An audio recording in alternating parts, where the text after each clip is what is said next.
la criminalité, on va essayer de les présenter selon deux axes. D'abord, les origines scientifiques et ensuite les principaux axes de développement de la criminologie.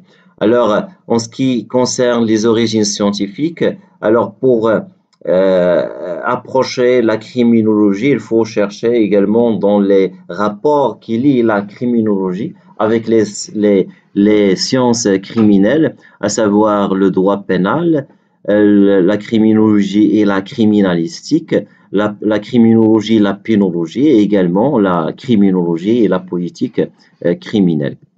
Alors, on va commencer par les rapports qui lient la criminologie et le droit pénal. Alors, la distinction entre ces deux disciplines est reliée à l'histoire du droit pénal. On peut relier l'origine du droit pénal à la publication des traités des délits et des peines de César Beccaria, paru en 1764. Alors, ce traité est une forme de révolte contre le système de justice de l'Ancien Régime. Dans cette optique, les juges disposaient d'un pouvoir absolu sur ceux qu'ils étaient amenés à juger. Cela conduisait à des séances de torture en public et il régnait une insécurité, un arbitraire juridique total. La naissance de la criminalité est liée à la contestation de ce régime et alors Beccaria plaide pour 5 grands principes de la justice. Le premier principe était la justice doit être égale pour tous. Le deuxième principe, les lois doivent être écrites et codifiées afin que nul ne l'ignore. Et le troisième principe, les lois doivent être sûrement et prestement appliquées. La certitude d'être jugé, et la célérité des jugements peuvent avoir un effet préventif. Et également, le quatrième axe, la peine doit être définie par la loi. Alors, et le cinquième et dernier principe, c'est que la punition doit être humaine. Beccaria prend à l'abolition de la peine de mort, la classification des détenus et l'étendue des privations de liberté, etc. Alors, elle résume ces principes sous l'adage nullum crimen nulla puna sine lege. Alors, 3 idées se tendent au droit pénal. L'homme est rationnel, il est doté du libre arbitre. La deuxième idée, c'est que l'homme est responsable de ses actes. Principe de l'homo economicus, c'est ce qu'on a développé lorsqu'on a parlé de la théorie de la rationalité criminelle ou bien des choix rationnels. Et la troisième idée est que la peine est considérée comme ayant un effet dissuasif. Alors, les idées de Beccaria sont à la base de la Convention des droits de l'homme et de la Déclaration des codes pénaux. Les principes de Beccaria ont une influence capitale sur de nombreux codes pénaux et la peine doit étroitement coller au crime avec une certaine forme d'automatisme. La rigidité des codes pénaux ne permet cependant pas de tenir compte de la personnalité des criminels ni des circonstances. Le principal obstacle est que le même traitement est d'application pour tous, criminels primaires aux récidivistes, enfants aux adultes, etc. Alors, dans le Code français de 1810 est introduit le principe de la fourchette. Et en 1819, des lois instaurent les circonstances atténuantes objectives et les circonstances atténuantes subjectives sont introduites en 1832.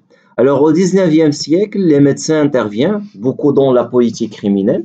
Le médecin pénal fait supprimer les chaînes dans les pénitenciers.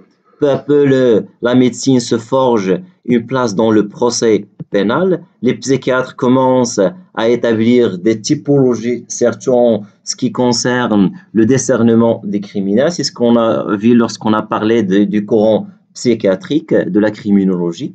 Et la criminologie se forme contre le droit pénal. Plusieurs positions se forment par rapport à l'imbrication des deux disciplines. Alors, le droit procède à une analyse des sources et des textes, la criminologie est une science empirique.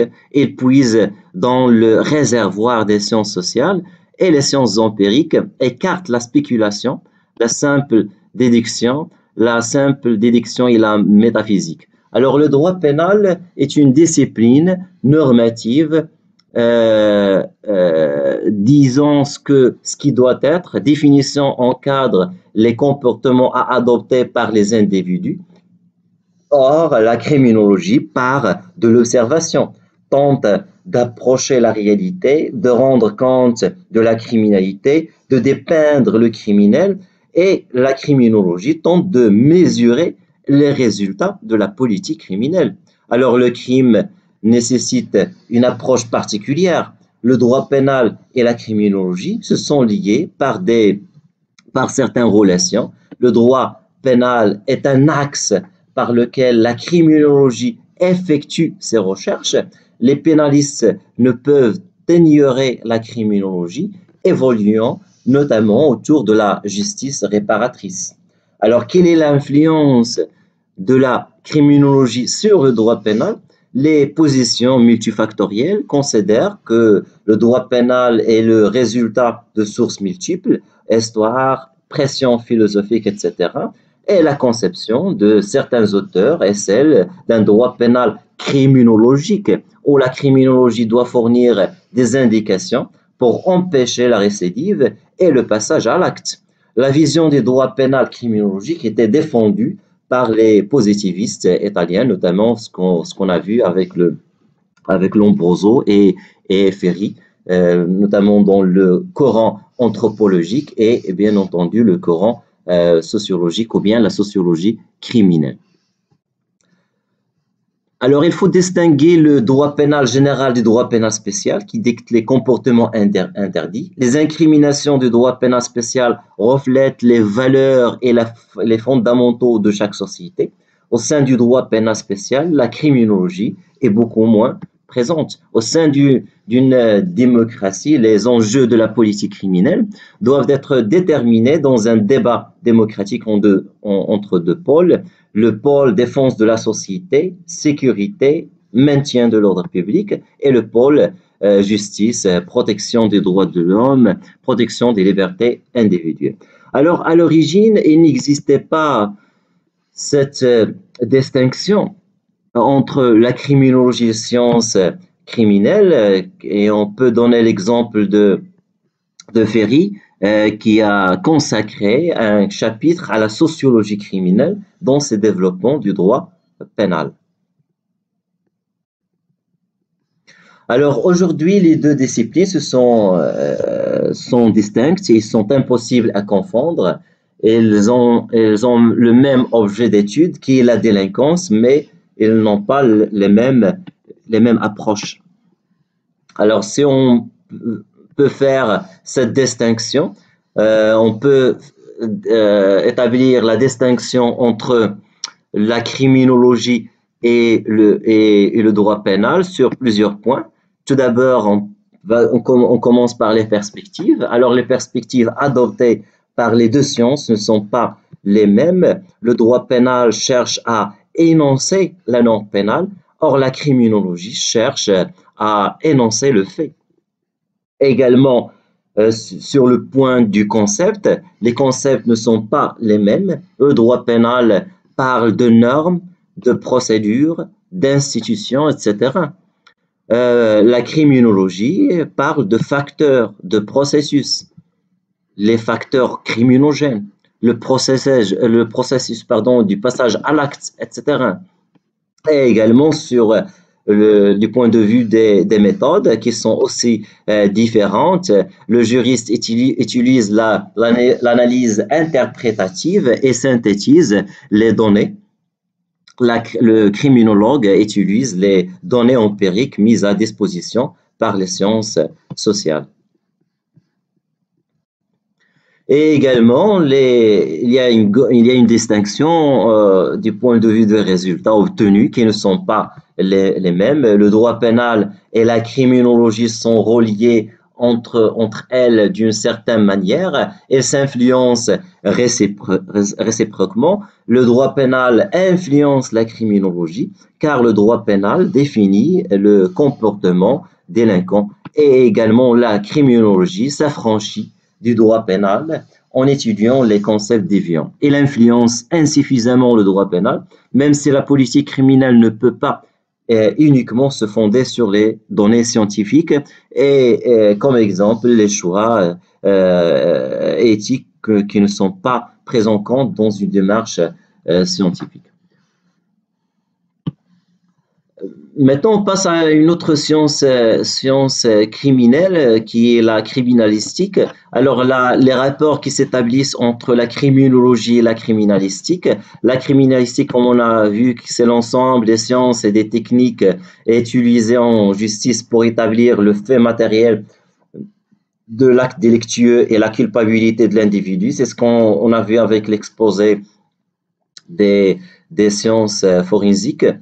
Et il englobe la médecine légale, la police scientifique, l'entomologie cadavérique, la balistique, la psychologie judiciaire, etc.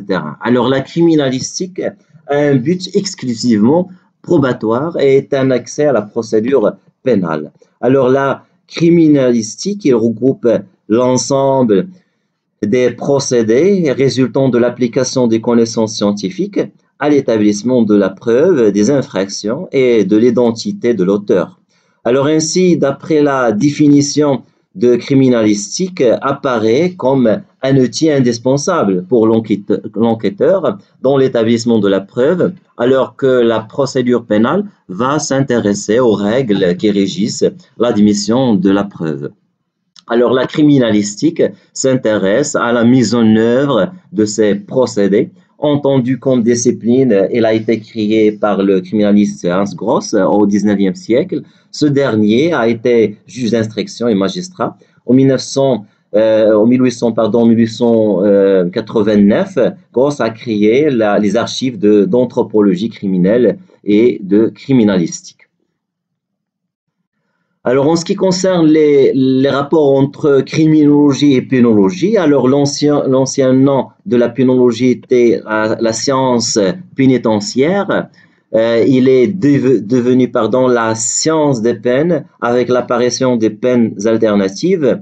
Ce que vous avez déjà présenté lorsqu'on a parlé de l'incarcération et les solutions alternatives, la pénologie a pour objet le traitement des délinquants. Alors de nos jours, encore la pénologie fait encore partie de la criminologie aux États-Unis.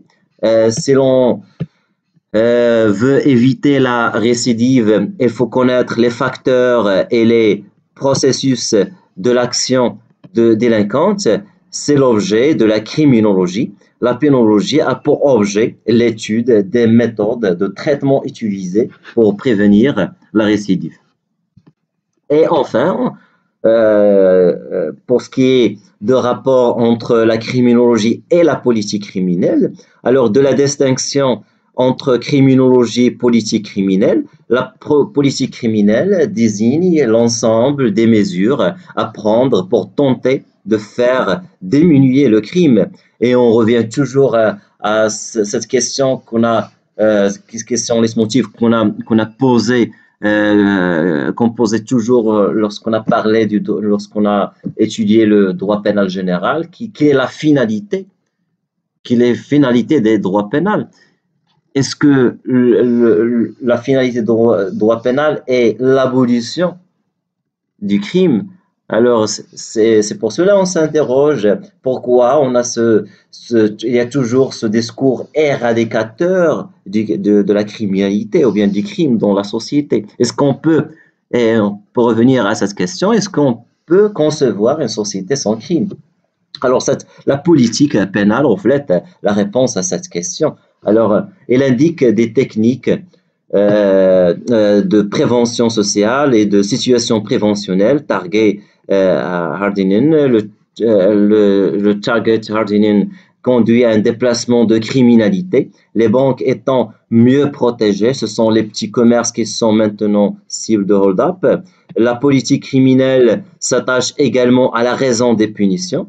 Et la politique criminelle est l'organisation rationnelle de la lutte contre le crime sur base des données de la science criminologique.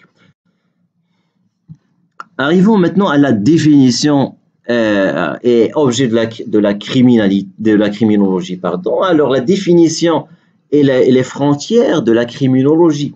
Alors, on se pose la question, qu'est-ce que la criminologie? Après avoir essayé d'établir et de mettre en relief les rapports de la criminologie avec les différentes sciences criminelles, on passe maintenant à essayer de dégager une définition de la criminologie. Alors, c'est la science du crime, c'est l'étude scientifique du phénomène criminel. Alors, la criminalité est un phénomène dont la compréhension commande de prendre en compte 3 éléments. Alors, l'individu qui enfreint la loi, l'acte qui constitue l'infraction et les circonstances qui conduisent à le commettre.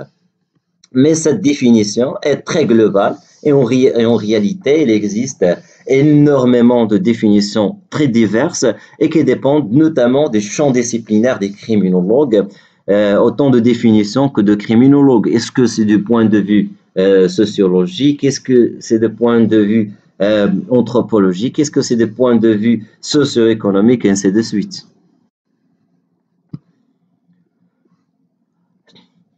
Alors, et dans ce sens, il existe des conceptions extensives de la criminologie, comme il existe des conceptions restrictives. Alors, on commence par les conceptions extensives de la criminologie. Alors, c'est la conception la plus large qui englobe l'ensemble des sciences criminelles, y compris le droit pénal. Enrico Ferri est un criminologue italien du 19e siècle. C'est un de l'école, c'est un des fondateurs de l'école positiviste italienne. Il a qualifié la criminologie de sociologie criminelle. Alors, comme on a vu avec son ouvrage La sociologie criminelle, où il a développé sa théorie, cette analyse multifactorielle de la criminalité. Elle rassemble l'ensemble des sciences criminelles dans le droit pénal. Alors, cette conception a été reprise par un criminologue canadien, Szabo. Selon ce dernier, la criminologie s'est affirmée comme une science carrefour qui s'est construite à l'aide de matériaux et de méthodes issues des disciplines plus anciennes, l'anthropologie, la sociologie et les autres disciplines qu'on a vues, ou bien les autres courants criminologiques qu'on a étudiés. À partir d'une synthèse théorique, les criminologues ont défini un champ d'études particulier et des techniques d'analyse distinctes. Alors, d'autres criminologues excluent le droit pénal de la criminologie, malgré une conception extensive. C'est le cas de Killens, l'école encyclopédique autrichienne, représentée par Gross et d'autres. Alors, ces auteurs distinguent 2 aspects dans le phénomène criminel. Alors, des aspects normatifs relevant du droit pénal. Le droit pénal définit ce qui doit être et ce qui ne doit pas être, et des aspects réels et positifs, ce qui est, et ces aspects sont eux seuls qui constituent la criminologie. Ils adoptent une conception extensive car pour eux, la criminologie est une science composite, un agglomérat de sciences particulières. La criminologie présente plusieurs objets pour eux. Alors, toujours avec les conceptions extensives de la criminologie, alors l'étude de la réalité criminelle, cette étude comprend la phénoménologie criminelle qui vise une description des formes extérieures du crime et des formes d'existence criminelle. Cette étude comprend aussi l'anthropologie criminelle, c'est l'étude des caractéristiques purement physiques des criminels, mais aussi la psychologie criminelle et encore la sociologie criminelle qui étudie les influences criminogènes externes, société, famille, etc. Alors, l'étude des faits de procédure de l'administration de la justice pénale par la psychologie et la sociologie pénale, exemple, les toxicomanes commettent plus de délits, mais en fait, c'est parce qu'ils sont plus surveillés par les services de police, de même pour les étrangers qui ont moins de garanties de représentation. Alors, la sociologie pénale étudie les divers aspects de la création sociale contre le crime, non pas en tant que norme juridique, mais en tant que faits sociaux. Alors, cette sociologie pénale se divise en trois parties. La sociologie du droit pénal, c'est-à-dire l'étude empirique des lois pénales, la sociologie de la peine, c'est-à-dire les conditions d'apparition et d'abolition des peines et les effets des peines sur la société, et la sociologie du procès pénal, c'est-à-dire le fonctionnement sociologique des organes de justice pénale et les résultats sociologiques de leurs activités. Alors, cette étude des faits de procédure comprend aussi les sciences placées au service de la justice pénale, la médecine légale, qui mobilise des connaissances médicales pour favoriser la production des preuves judiciaires et également la criminalistique, comme on a vu, qui étudie les traces et les indices laissés sur une scène de crime. Son objectif est d'établir les faits matériels constitutifs de l'infraction. Il comprend la police scientifique, la balistique, la sérologie et le profilage. Alors, également l'étude de la défense contre le crime qui comprend la prophylaxie criminelle dont l'objet est l'étude des moyens de prévention de la délinquance, caméras de surveillance, intervention auprès des enfants, et la politique criminelle qui étudie l'ensemble des procédés par lesquels le corps social répond au phénomène de la délinquance et la pénologie qui est la science des sanctions appliquées aux délinquants, fonctions et méthodes d'application. Alors, une autre conception extensive a été défendue par l'américain Sutherland, reprise en France par Lott.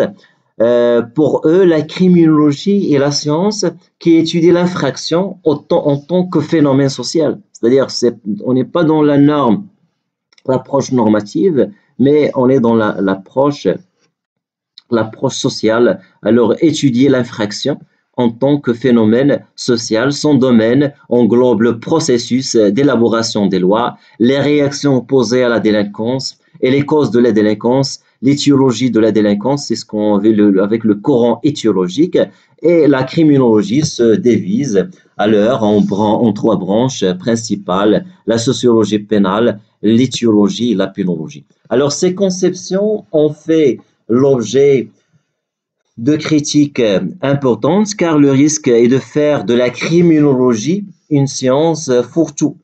Et au final, tout le monde peut se dire criminologue. Et de l'autre côté, il y avait, en réaction à ces conceptions extensives, il y avait des conceptions qui se proclamaient restrictives de la criminologie. Alors, ces conceptions excluent le droit pénal de la science criminologique. Il retient uniquement l'étude de l'étiologie et de la dynamique de l'action criminelle, ses facteurs et ses processus. Alors, pourquoi et comment on passe à l'acte? Alors, quelles sont les différentes phases criminogènes dans lesquelles l'auteur a passé pour arriver à accomplir son acte? Alors, elles écartent aussi la sociologie pénale, la pénologie, la criminalistique et la politique criminelle du champ d'étude de la criminologie. Toujours avec les conceptions restrictives, il existe plusieurs types de définitions selon ces conceptions restrictives de la criminologie, Kusch, ce ne serait que l'étude des causes et des lois de la délinquance. Pour lui, c'est une science pure qui se désintéresse de ses applications pratiques. Elle exclut la politique criminelle qui est une science appliquée. Également, il y a la définition de Jean Penatel, qu'on considère une définition importante. Elle voit dans la criminologie une science théorique, mais aussi appliquée. Alors, la criminologie doit être distinguée, la criminologie doit être distinguée du droit pénal, de la criminalistique et de la pénologie. Pourtant, la criminologie, selon lui, ne doit pas se limiter à l'étude des facteurs et des processus, des mécanismes de l'action criminelle, elle doit tenir compte de ses utilisations pratiques, car le traitement des délinquants et la prévention des crimes sont les objectifs de la criminologie. Il scinde la criminologie en deux branches, la criminologie générale et la criminologie clinique. Alors, pour ce qui est de la criminologie générale, elle rassemble les diverses théories et données recueillies sur les facteurs et mécanismes du crime. Elle vise à confronter et comparer les résultats obtenus par les différentes sciences criminologiques. Et pour ce qui est de la criminologie clinique, à l'inverse, elle consiste en une approche multidisciplinaire des cas individuels en vue de leur traitement et de prévenir de la récidive. Elle vise à formuler un avis sur un délinquant et cet avis comprend un diagnostic, un pronostic et parfois un traitement. Alors cette conception est celle retenue par Raymond Gassin. Les sciences constitutives de la criminologie sont la biologie criminelle qui s'intéresse aux aspects anatomiques, physiologiques, biochimiques et biosociaux de la délinquance, la sociologie criminelle, la psychologie criminelle. Il s'agit d'une conception moniste de la criminologie. Cela ne veut pas dire qu'il faut être fermé aux approches des autres disciplines.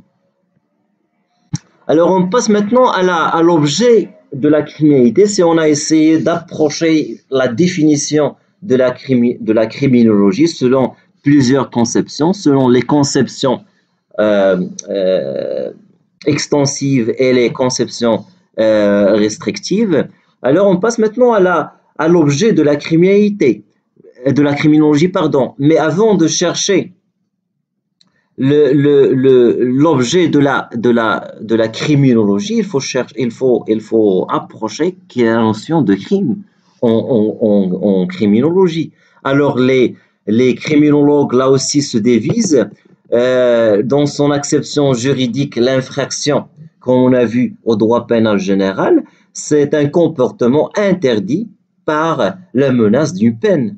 Et ces différentes infractions sont définies de manière générale et impersonnelle par la loi pénale. La spécificité de l'infraction, autre type de comportement, est la peine, et le délinquant est celui qui est définitivement condamné par l'institution judiciaire. Les termes de délit et de crime, de criminel et de délinquant sont généralement considérés comme des synonymes. Or, la question qui s'est posée était de savoir si la criminologie devait se référer aux définitions juridiques ou utiliser des définitions criminologiques autonomes. La réponse a évolué avec le temps.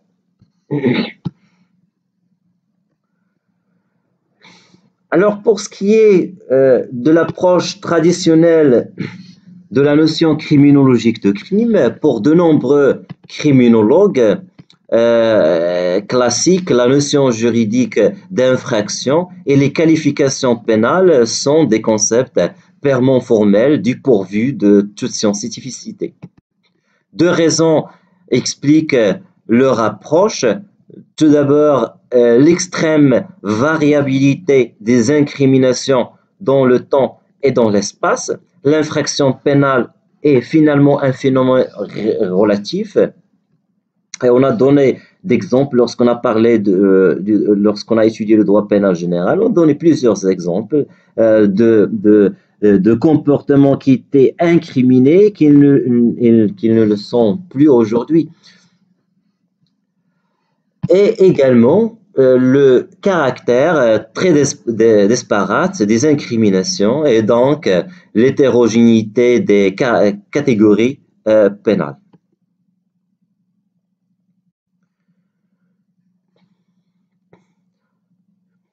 Alors, pour trouver d'autres définitions, certains ont tenté de définir une notion matérielle de crime.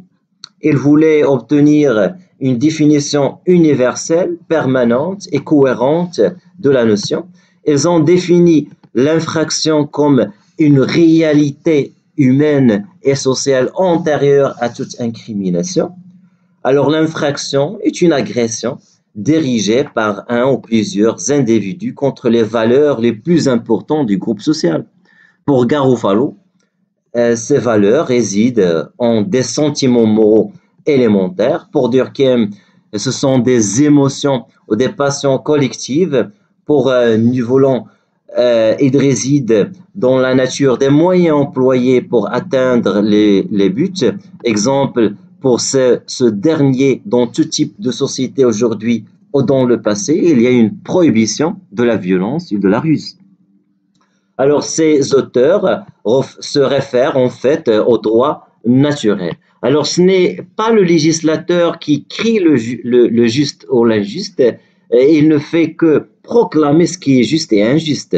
Raymond Cassin est un adepte de cette analyse. Alors, ces tentatives de définition ont soulevé des critiques car on n'est pas certain que ces valeurs atteignent ou bien aient perduré au fil du temps. Beaucoup